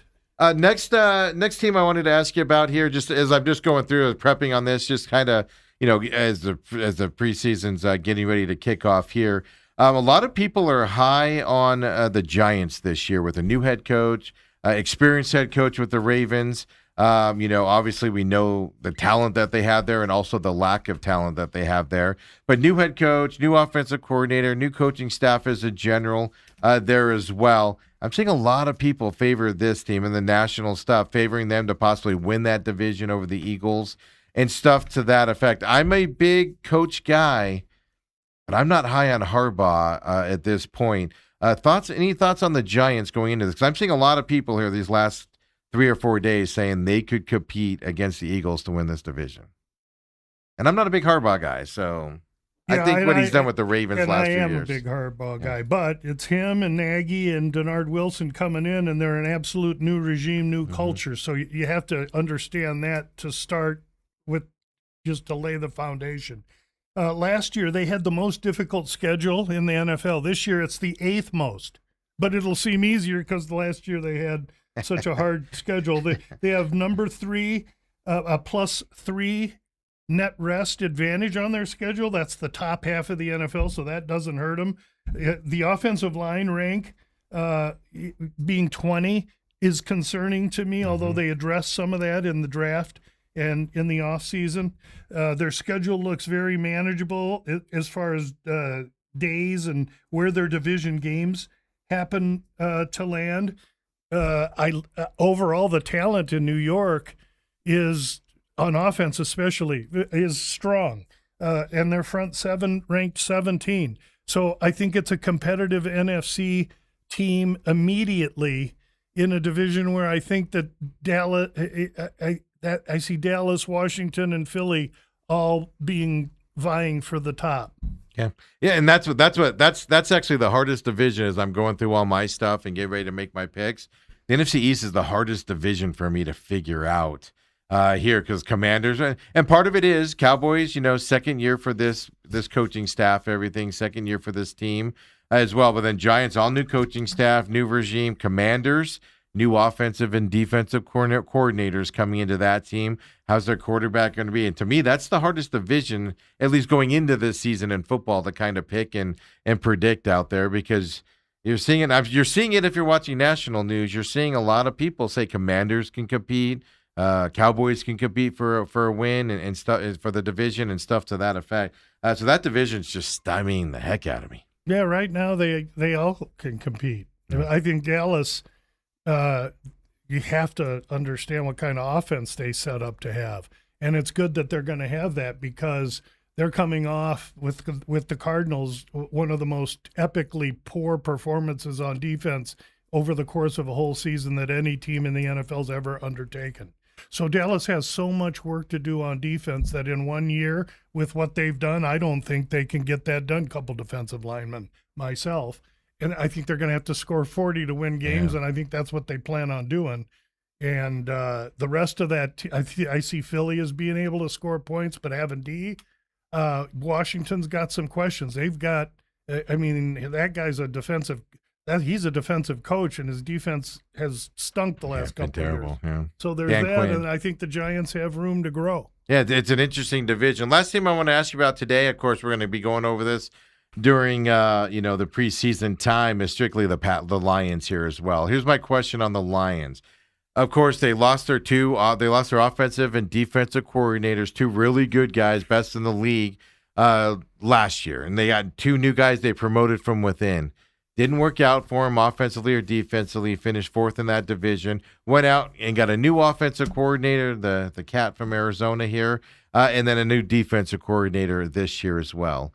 I'm not necessarily. I think Dan Campbell is great for morale and as great as a head coach, but he can only go as far as his coordinators can get him. If it's a struggle early with a new offensive and defensive coordinator, is it doomed for the Lions, or what's your outlook on their season with again, second year in a row now of new offensive coordinator, new offensive system in there, and defense. Yeah, defensive coordinator Kevin Shepard. This is his second year. Oh, there. Okay. So I'm sorry, he was there. You're right. You So are you correct. got But the offensive continuity coordinator there. changed. Yeah. Sorry. How about this? Here's a team last year had Thank the you. 11th most difficult schedule of the NFL. This year, easiest strength of schedule in the NFL. Last year, second most injured team, 32nd in fumble luck, 30th in field goal luck, 30th in net penalty EPA, 91 over 41. 3 to 5. They were 3-5 in one score games. All of those are unusually against a team that can't happen again, that are going to regress or are liable to regress. And I want to track that because I believe in that, or I wouldn't be tracking it. Got a great offensive line, ranked 13th. And they've got, what do we got here? Ragnow retires, but they bring in Zeitler as a center in free agent to replace him. I don't know if that's center or guard, but they replace him. Front seven ranked 9th. You got to watch the offensive line. They got 3 dome games only. They're a dome team, and they only play 3 games outdoors all year. Detroit, very favorable. +1 net rest. Play 6 teams projected to have a winning record, and 3 teams projected to have 10+ wins. So their schedule's very manageable. They've got a new regime, and I think a lot of regression coming back. That division, NFC North, is also a division that I could see every team be 9-8 or 10-6. Every single, maybe not the Pack. I think the Pack falls and the other 3 are here. Okay, really? Yeah, we'll talk about. I have Packers and Vikings questions as well. We'll get into those here over the next couple of weeks here. But yeah, just a team that has a second offensive coordinator. In 2 years, you're running into offensive systems changes and things to that effect. They have a ton of talent there. Don't get me wrong, but but that is kind of a benefit with how much they struggled last year. 4th place schedule. By the way, a lot of their hard games are just their division. Other than that, when they get outside of their division, they get into kind of like an easier, softer schedule because of that. Like they play the Cardinals this year, for instance, for them as well. Last general football question. It pertains to the Buccaneers, but it's a general one. Teams that have multiple questions on contracts going into the season. Obviously, their defensive lineman is holding out, wants to be traded. They say there's no plan to deal him. Baker Mayfield said once training camp starts, there's no more negotiation. If you have multiple players concerned about their contracts, does that change your opinion on a team going into the season? Never. No, I don't give 2 hoots who's in or who ain't in. It's business, and neither do the coaches. The only ones that do are the fans. So what you do is you just wait, because they're either going to get signed or they're not. And if Baker doesn't play, we'll know that before the first game of the season. If he gets his extension, which is probably going to happen, then we'll know that. And everybody's going to be huggy and kissy, and we're going to wonder what the hell we were chasing our tail for 3 weeks over here. So just let it be. Let it, as the Beatles saying, let it be. Just let it come. Don't overreact to what you're seeing. The press has to, so they got to vomit bile at us the whole time. And that's what leads to overreaction, which is what I'm looking for, because when I can find enough of it, I'll simply go the other way, which is my whole week 1 foundation every year, and we'll talk about it as we get close to week 1. And Lou, that's why I love having you on here. Whether you at home are gambler, whether you're not a gambler, we've got our fan perspectives, we got our media perspective and stuff like that. And then Lou, you just blow it out of the water with some out there other perspective, and you're right a lot as well. So it'll allow you to talk to your friends, family, water cooler talk at work, with your bosses and your friends there, and have friendly competitions and stuff like that. The knowledge is what's going to get you there as well. My favorite saying is, when you go out, I'll arm you with stuff that you go to the water cooler with and tell your buddies. And when they leave the room laughing, you got yourself a winner. That is your saying there for football season. You got yourself a winner, baby. Because everybody. Hey, Lou, we failed to do your intro here. I know it's an Apex, but just while we're going to break here, just tell everybody where they can find you, and your website, and more importantly, your podcast. Gamblu.com. Anything about me can be found there. Steve's good enough to have me every week. I do a blog once a week that I keep wanting to do more of, but I'm busy. The top band tells you anything you want to know about me that you could ask. And then if you scroll down, as Ethan was doing, the podcasts, I do 2 a week. One is a sneak teep. It's an opening line report at any of the fights each week that have line movement. I report on a 7 or 8 minute podcast. And then on Fridays, my final releases come out on an 8 or 9 minute podcast. And those are the final releases for the week. Last week, we had a really sensational week with one fighter. We bet him 3 ways. It went well. And we're hoping to keep the momentum going because we have another 5 or 6 events in a row right here through the fall. Yeah, absolutely. And then, of course, just plug San Xavier Mission real quick here again for me, because that's the only reason I have you on, Lou. That's right. And really, San Xavier Mission gets a prominent position in our webpage because it's indigenous to Arizona. It's the oldest mission in the country, built in the late 1600s. They're doing great work down there. I'm a contributor to the mission and always encourage others to consider it if they can. There's a link right there that Ethan's showing us. You can hit that and go right there. You don't have to run nothing through me. And the consideration is great, and Steve lets me mention it every week, so thank you. Yeah, I mean, I think it's super important, especially in the industry that you work in, to give back and support, especially the way the world's going right now, economies, etc. If it's not that place, find another one out there to support. Well, if I was in the widget industry, I'd be doing the same thing. It's just that I'm not good at widgets. Fun stuff out there, folks. Of course, this week's at the Apex. We'll talk about last week, a couple fights when we come back here, Lou, and then we'll get into this weekend as well, back in Las Vegas. So the morning fights are over here for a couple weeks. We have to get back to late night Saturday night fights coming up. So come back and join us here, folks, with Uncle Lou here on the Main Event.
And we're back here, Main Event, with Uncle Lou. We just got done having some fun NFL talk with the Hall of Fame game tonight and giving some insight on some teams and kind of how to look at them here through the preseason, like the Niners, for instance. So if you're just joining us now, go back and watch that segment as well, kind of give you on that. Just really quick, Robert does say, not down on them, meaning the Diamondbacks. He goes, just critical.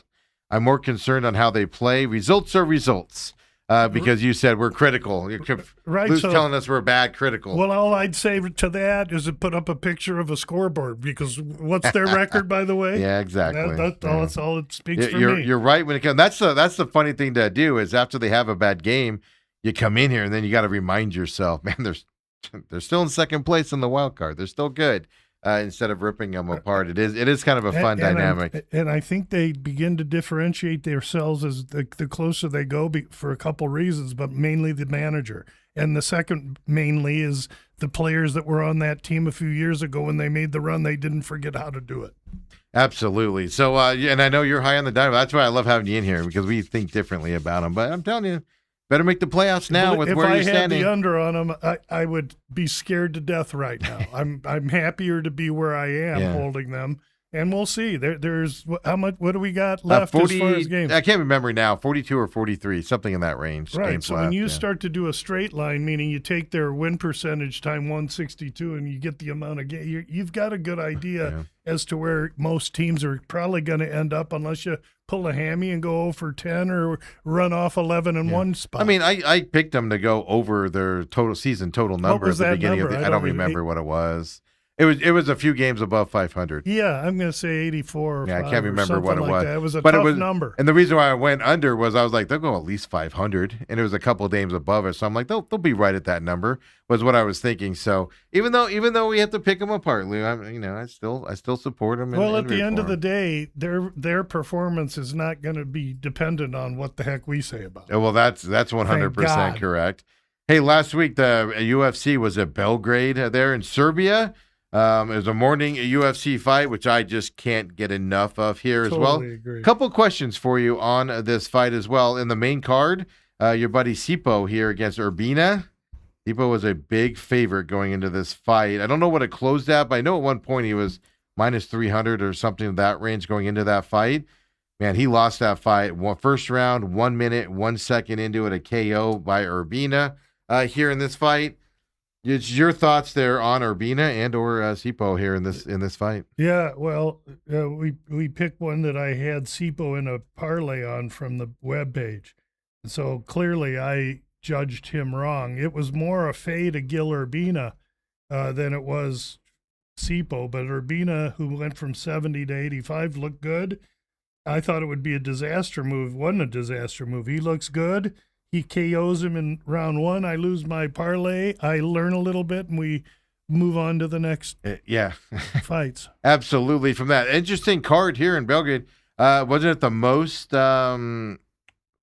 Finishes in a fight card. Was it 9 total, I think is what it ended up being.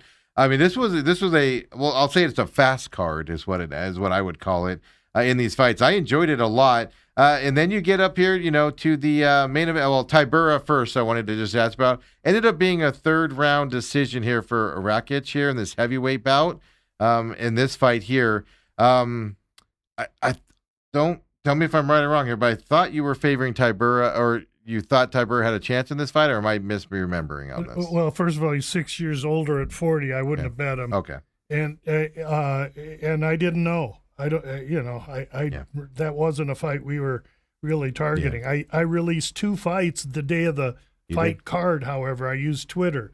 One was on the undercard, Oban Elliott against Michael Oliveira for a half a unit, and Michael Oliveira put out a nice precision straight jab and dropped my kid. That was the end of that fight. Quickly. So we lose a half a unit there really quick, and then the other one was this kid Valentin that was taking on the Serbian Todorovic. He's actually from Montenegro. And we had to pay $150 or so for him, but we used a whole unit on him, and he won quite easily. Submission. Yeah. That one I liked all week long. I was just kind of keeping quiet because the money was coming in on Todorovic the whole time, which seemed odd to me, but it is what it is, and we squeaked that one out. So those were fun. Yeah, and I was asking about the Tybura one because for some reason I wrote down Tybura on my notes from last week when you talked, but I of course didn't go back and listen. But my big thing on that was, unanimous decision here in that heavyweight. And the Rakic ended up being like a 400, and I might be confusing that with he was a big favorite that. And I might be confusing that with the Oliveira where you put that out on Twitter. I had Oliveira in that fight. I had his number to finish. It was a better number than the minus 380. Yeah. Then I saw your one, and I was like, I'll throw 5 on Elliott off of Lou, because if that hits, then obviously I'm making up anything I would have lost on the other side. I started playing that. That's where I first played it that way in my thought process that you, of course, have taught me here, Lou, as well. Well, the next time you do that, you take the favorite to win, but you take the underdog plus the 3.5. Yeah. You hope the favorite wins a close decision, because then your favorite wins and your 3.5 wins. So that might be what I'm confusing Tybura with. But Navajo Sterling, short fight short call up for him in this fight. And man, did he walk in there and just, in my opinion, dominated that thing. Very impressive. Very impressive. More impressive because it was short timing, or more impressive that he had to travel across the world to Serbia? What was most impressive about Sterling's that he knocked performance? Blachowicz out in one round. Yeah, 256 into that round as well. Then you got the main event. No, wait, you're missing a fight. Oh, I am. Well, which one am I missing? This UFC fight. This couldn't UFC wait. card. He can't wait to start with the most embarrassing fight I've released in 5 weeks. Yeah. But yet the best fight that I've released the one you nailed? in 5 weeks is Musayev against Ludovic Klein, and the world was on Ludovic Klein. Klein went from minus 130 to minus 265. So we took our boy Musayev not only plus 2.25, we took him plus 465 inside the distance, and we took him plus the 3.5 minus 110. So that was a windfall on Mr. Musayev. And I'll tell you something, you can't be stubborn when you're doing this. And the week before, I had taken Mike Davis and just laid a ostrich egg. It was such a terrible fight. And that's what this was completely set up to be. The world, every handicapper I know was on this other kid, Klein, who I just didn't see as viable, especially given Musayev's size. Well, even a blind squirrel finds an acorn once in a while. I get one right, and it gives you confidence that you should keep on the path of what you're doing. When I tell young handicappers, do your own work, no matter how bright the day is or dark the night is, just keep doing your own work and trust your own process, and you're going to end up in the long run good. And it is funny, as I was going back through my notes last night and organizing this for your section, I completely left that fight off. And I even went with your bet on that. He had Sipo right at the front, though, with the living colors. Sipo, let's talk about him. I had that since the fight happened. I was like, I talked to him about that. Yeah. So that's why I'm laughing so hard while you're talking. Hey, thank God I use him in a parlay. Cost me a unit. Because what is he, minus 4 units or something? Yeah. What I'm not that stupid. But that wasn't. I love when you nail those ones against everybody.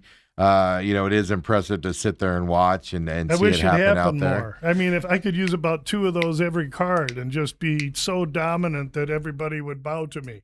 But I've never been that good. I want to be, but I just never been able to do it. Yeah, you've had a couple that I've gotten this year with you where you were plus, plus 400, something like that. And when you bet dogs like I do, you go 42%, 43.4%. You're going to have a great year. Yeah. The last fight here as well that there we go. Now I'll let you get to the. Well, now I got to give you credit for this one as well, because you said stay away from Rodriguez on this one. You talked about and that was the whole lead up to this fight was his 8 months in the Mexican prison and how he was training in there. And I'm watching that going, there's no way, even with what he did in the Mexican prison, I was like, there's no way he's prepared and in that type of fight shape watching that. Round 1, 30 seconds. My question more on this is Medik here going in there, just doing his business, not messing around on it.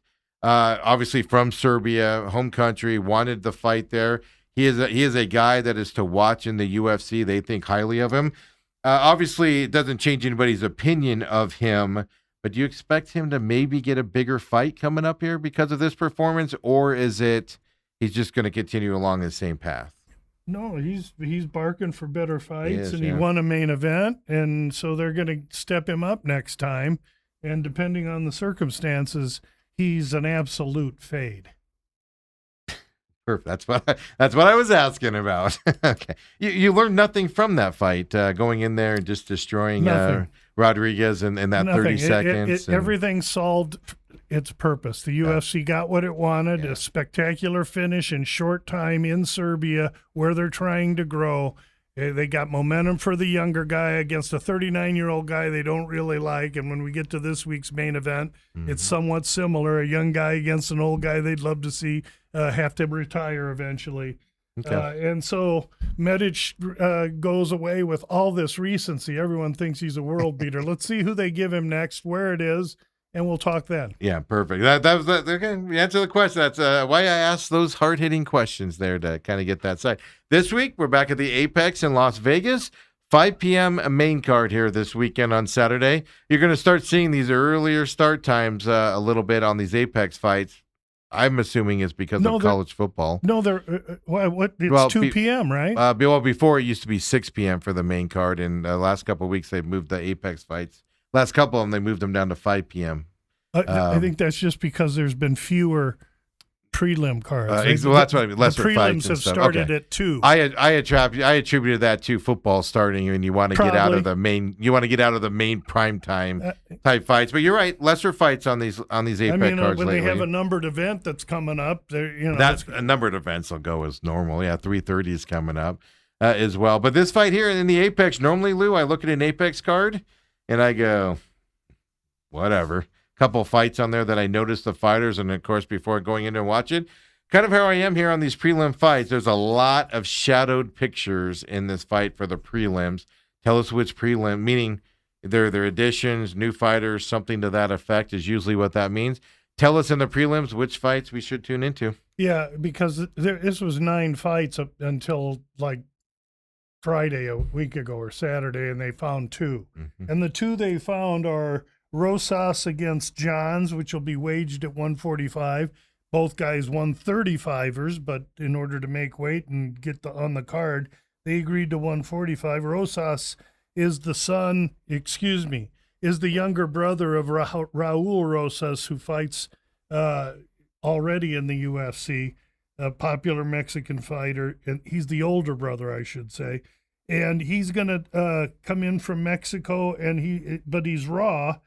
But he's a sub guy, and he's going to take on Miles Johns. Miles Johns has some UFC experience, but he's lost his last 3. That fight was one of the ones they just threw together. Lines are out, and Johns is a modest favorite, but it's a watch. Minus 162, just for people to know. Yeah. Yeah. And so the next one is Souza against Miranda. Now, this one will be one of the early fights, but this is a fight you want to watch because these 2 guys are going to get it on. Miranda's tough and durable. Comes in from LFA. Souza 1-0 in the UFC, beat a guy named Oki who's capable. This should be really a war with 2 power strikers. And Souza's a huge favorite, but Miranda never been finished. So I don't know if I'm going to maybe look at some points with Miranda because I believe it goes to decision, or bet it to go to decision. I'll have to shop around. Then let's go. Well, really quick, minus 305 for Souza in this. Going to your next point, because I noticed this over/under on this fight's right now at 1.5. Yeah. Minus 238 to the over here as well. Right. So that was something I wanted to bring up to you, and you kind of addressed it right there. Yeah. Well, to look at. You don't take that. You take it over 2.5, or you take it to go to decision, and you get rid of that terrible number. Yeah, that's a bad number. Go ahead with the next one, Lou, on the prelims. The rest of them are really dog meat. You got a 42-year-old Darren the Damage Elkin, and the damage has already been done to him, but he's tough and willing and going to give it his all. This will be his last fight. Fighting against a guy in Cuban Devalle that's primarily a submission guy, and he lost to Jordan Levitt in his last fight. Elkins is, plus 500? Yeah, it's a big favorite. We might be playing some kind of game with Elkins. Even though he's 42, he's taller. He's got way more experience, and we've won money on Devalle before. I'm sorry, 575 right now. Yeah, is what might be time to take a look at the damage, and then the real main fight on the undercard is the heavyweight fight between Guilherme Pat, the Brazilian that comes in via travel, has to fight this Asplund dude. Okay. Asplund is a guy that was walking around at 3:30 and didn't have much of a life, and he got motivated, got to the gym, weighs 264 now, but his skin hangs off of him. He looks very he looks like somebody that you would want to make fun of, but I would warn you that that's the last thing you want to do with this here dude. He's a bad hombre, and he went out in his last fight against Victor Petrino. Yeah, I remember that and fight. We took him, and he got pulverized. So coming off a loss, I think he's going to be sharper and better. And Guillermo Pat is just a big, huge marble statue, and I think they're going to stand there and get it on. This should be a great fight. Minus 290 right now for Asplund in this fight. Over under 1.5. Minus 215 to the over in this fight. Yeah. Yeah, you might want to. You have to worry about cardio in this one if it goes late into that second round, into the third. There's just two big polar bears going to be leaning on each other. Because if I remember right, Asplund, it might not have been his last fight. It might have been the one before. But I do remember him leaning at one point to where it was just, tired swings there. No, he's mostly knocked dudes out. Okay. He's an aggressive dude with a lot of power, and he's going to be looking to knock this dude out, too. Okay, so, perfect. So those are the numbers on that. You might take Asplund inside the distance. We'll have to see. I could go over, too, but I see Asplund one way or another. And those are your prelim fights. Let's get into that main event here. Starts off welterweight bout. Billy Ray Goff, Ty Miller here battling it out. Ty Miller's a minus 400 favorite, Lou. Yeah, and he's long and tall, and he's going to have 5-inch reach, 4 inches of height. He's just going to be picking down at the incoming Goff. Goff's been inactive, although he's durable and tough, which makes for a decision fight for Miller. Yeah, that's what's interesting that you say that, because over-under on this one's 1.5 as well. Minus 210 to the over type of a situation. I'm surprised at 1.5 we're seeing on some decision-type fights that at least that you're commenting on coming into that. Now, next up, we have a women's strawweight fight here. Lemos in Thonaraya. Is this sandwich time, Lou, or are we paying attention to this? No, we're paying attention because Lemos is someone I released on the digital magazine at better like 215 or so. She's a big underdog, but she's 39 plus 215 right now, and 11 years older than the Brazilian. The Brazilian is very young, level of competition very low. Hasn't fought anywhere near the kind of quality Lemos has. Lemos has fought the elite for years in this division, and if she loses Lemos, she's pretty much done. So this is going to be a desperate fight. We're going to get her best effort against a gal that I think is just too much too soon in Thainara. And we're going to use Lemos here at plus 215 and trust that she can maintain distance, keep Thainara on the outside, and knock her out. Say, are you looking? That's what I was just going to ask. Are you looking for a finish in this fight or a decision? Because I'm taking the underdog, sure, I'd take it with the first punch, but it's probably going to decision. Okay.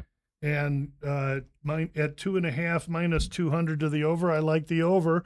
I like Lemos decision, and we may play a game with Lemos decision, and Lemos points. We'll see.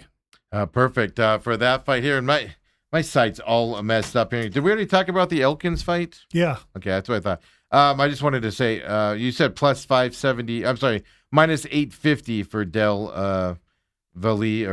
Yeah, and you said plus 575 for Elkins, and that's too much. That isn't representative of their skills. Sorry, my screen that I use is all messed up. Your screen sounds like your mind is all It has that polluted. fight out of order, Lou, is what that has. And I was wonder, you got a margarita over there or something? What's going on? I don't know why it has a fight like clear up at the top, past the main event one. I'm like, that's not the main event one. Why is that so high up there? Lightweight bout, Diego. Nobody at home cares about my problems. Diego Ferreira and Billy Quarantillo here in the lightweight bout. Right now, Ferreira is a minus 170 favorite going into this fight. Yeah, this is the co-main event. Now, here's one that's lined 1.5 with an under minus 140 or 145. So you got 2.5 right now, minus 185 to the under. Oh, beautiful, which means there's 1.5s and 2.5s out there. And so what I would do, I would look at that 2.5 and go under. I see a 2.5 under 200. I see a 2.5 under minus 170. I see 1.5 over minus 145. Really? Okay. That 1.5 I think is the better number because these two dudes going to go out there and wail. This is Billy Q's first fight in about 1.5 years. He took some time off, but he's also going up from 45 to 55. And he's big, long, tall. He'll be the taller, longer man. And at 39, he'll also be the younger man in the fight because he's fighting. He's 37 and Ferreira's 41. But Ferreira is still a vicious fighter. And for the first round and a half, this is going to be a wicked fight. One of them's going to connect with the other. I don't know who's going to knock who out, but I like the dog price. I like the dog. I like him at 155. I might take a little stab at him. At plus 142 right now, and I use DraftKings on the show for you guys to know at home. So this is Thursday morning, on DraftKings are the numbers that I'm reading off for everybody out there, just so you know. Out there as well. Then you got the main card, Gamrot and Salkeeld this weekend. Salkeeld is a minus 145 favorite going into this fight. Minus 142 technically right now on DraftKings. Over under 3.5. The overs minus 125. 135 to the over right now as well into this bout. Lightweight fight here for the main card. Yeah, so again, here's a fight with 3.5s and 4.5s. And I might do something with that this week. Salkeeld Gamrot. Gamrot is he's going to be the shorter fighter by 2 inches. He's 11 years the older man, and he's a lefty, but he's going to be giving away 5 inches of reach and 3 inches of leg reach to this Salkeeld. Gamrot's a Polish vice grip wrestler, and he's very good. He's unrelenting, but he can be chinny. And to wrestlers, striking and strike defense is their least intuitive response in mixed martial arts, or trait in mixed martial arts. And so that's true with Gamrot, though he can strike. Salkeeld, very, very much younger, but he makes a huge step up in class of opponent. And is he ready for it? Well, he's 11 years younger, he's longer, taller, he's got power in his hands, and he believes he's ready for this fight. I do know that this is the typical kind of fight that the UFC would love to see Salkeeld win. He's an Aussie. They can promote him in that area. It would be perfect for them. He's 26, the old wrestler that's going to take you down and present a boring fight, though that works great for guys named Aliyev in Abu Dhabi. That doesn't work anywhere else, and they don't want it here. So any kind of close something, we got to be aware that, Salkeeld makes some sense. And when you're going to get a kid 11 years younger, which represents 70 or 72% win percentage when you're that much younger than the opponent, you got to take him. And I look at the price I'm paying, -1. I see minus 142 out there.